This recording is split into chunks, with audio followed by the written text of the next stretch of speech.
there's no gravity keeping the liquid in the glass because it can just float out of the top.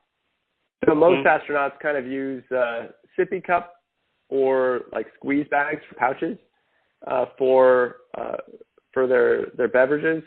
But some folks have considered how they could keep a certain amount of elegance to the space experience, because most of the folks who are currently booking space tourism trips are multimillionaires, and they don't necessarily want to consume things out of a squeeze pouch or a sippy cup, unless it's maybe for kind of that like full authentic astronaut experience. But eventually the expectation is that folks are going to want to bring that kind of elegance that they experience and are used to on Earth along with them to space. So I know some folks have looked at how they could redesign or rethink the like a whiskey tumbler for zero gravity environment.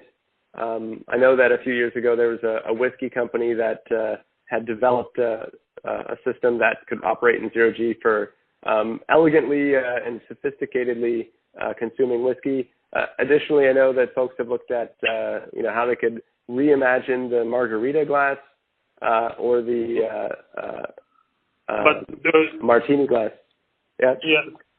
Sorry, but do you think that there might be a market, a commercial relevant size market there, or there will be just one-offs? I mean, I don't know. Perhaps you can put a microwave in the International Space Station, or you can build a kitchen there. Yep. But there is just one. No, it's not the second one. You would need another space station.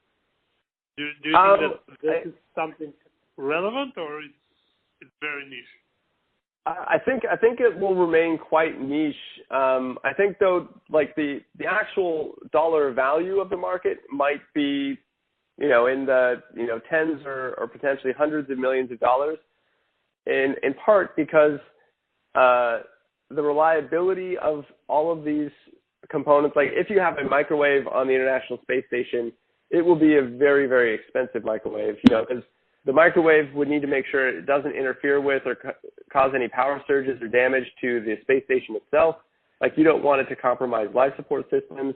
Of course, the microwave is using radio waves to cook the food, and you need to make sure that those radio waves do not interfere with communication systems. So, where we have standards on Earth and we can take advantage of economies of scale, for space it's going to be much, much, much lower volumes, but each of those units is going to command a much higher price.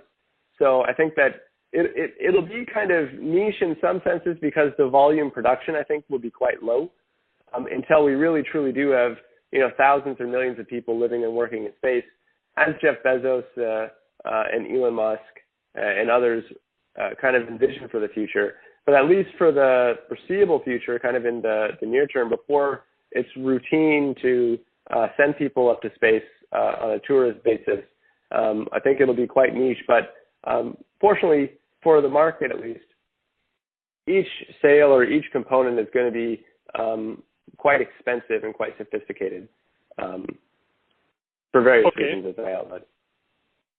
Okay, no, that makes absolute sense. And thank you very much for your time, and apologies again for being late in the beginning.